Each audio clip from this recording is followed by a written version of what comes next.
Hi loves, this is regarding kay Popo. Sabi niya pasali po sa agency. Yes, agent po ako sa Popo. Magto 2 years na po akong agent. Magto 2 years na din po akong everyday na nagpe-payout sa app na to. So sa September 20, magto 2 years ako as agent. Kaya message nyo lang ako sa mga gustong sumali sa agency ko sa Popo. Syempre, isasend ko muna yung instructions, guidance, ano yung expectations nyo sa agency ko para alam nyo bago kayo ilagay yung ID ko na to. So, wag nyo ilalagay yung ID na yan basta-basta sa Popo account nyo kung hindi nyo ako na-message. Kasi mahirap na naman na makasali kayo sa GC. Mahirap po kayong tuturuan, mahirap po kayong i-guide. Okay?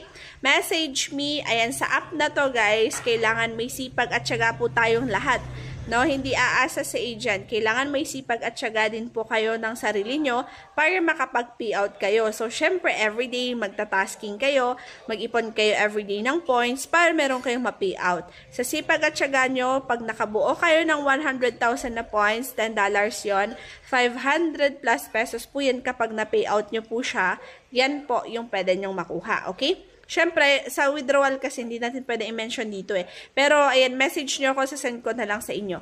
Tsaka, kahit anong oras kayo pwede mag-payout sa app na to, basta meron po kayong nabuo na minimum na withdrawal. Okay? So, 100,000 points yun. So, message me.